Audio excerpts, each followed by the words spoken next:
Tonight, you're going to open the fridge. You're going to stare at it for a few seconds, not really hungry, just looking. Then you're going to grab something anyway. That small, automatic moment feels like nothing. But the real answer for why you do it is far stranger than you think. You probably heard the story.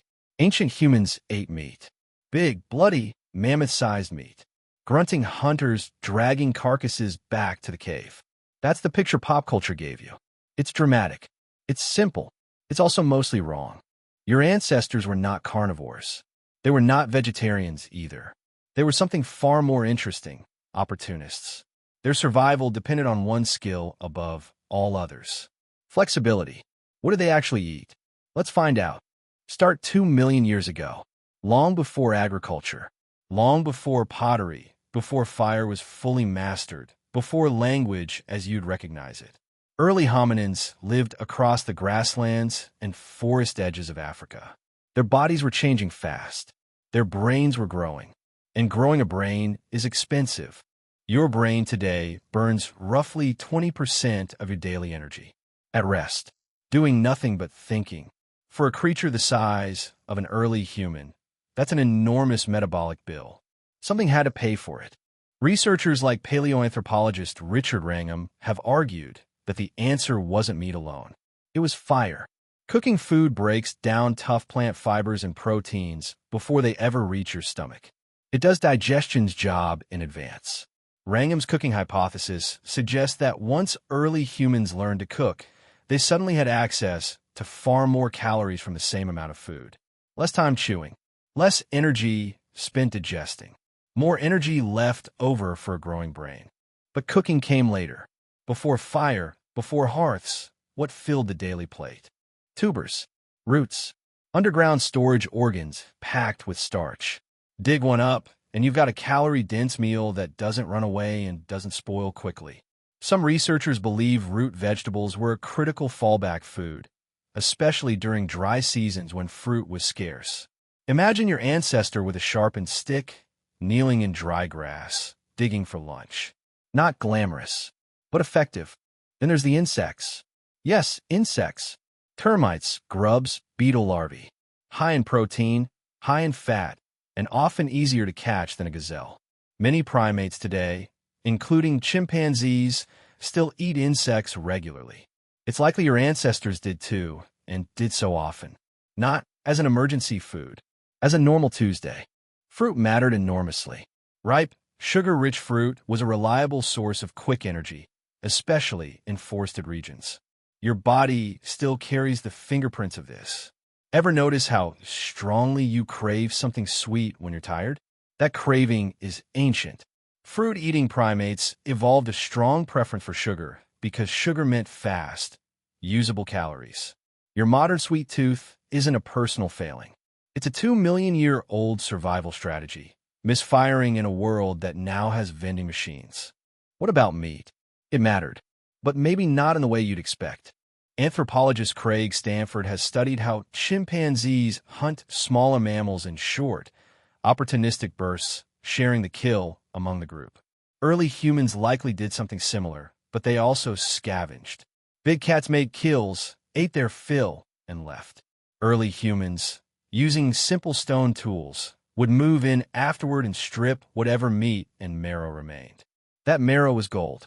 Cracking open a leg bone with a rock gave access to dense, fatty nutrition that even the original predator couldn't reach. So picture the real ancient diet. Not a mammoth steak. A patchwork. Roots dug from dry soil. Insects pulled from rotting logs. Fruit picked in season. Scavenged marrow cracked from a lion's leftovers. Occasional hunted meat when the opportunity arose. Nothing was guaranteed. Nothing was constant. The only constant was change. This is where the story gets stranger. Around 300,000 years ago, something shifted. Homo sapiens began showing up across a huge range of environments.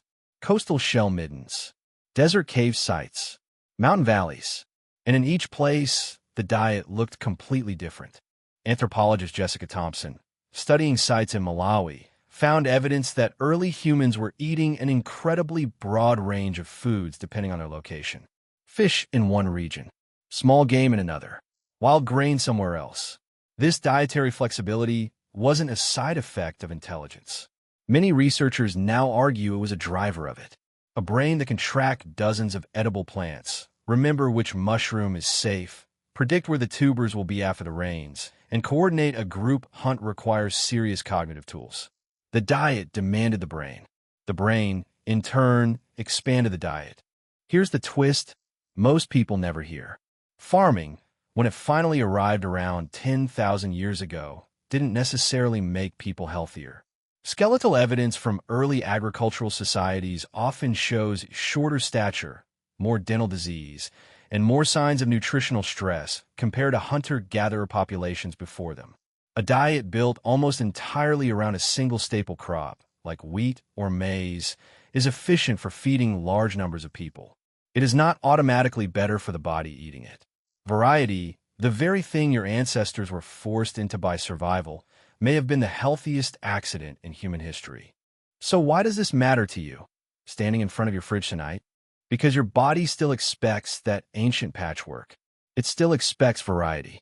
It still craves fat and sugar the way it did on the savannah, because for most of human history, those were rare and precious, not sitting in a drive-through window 20 minutes from your house.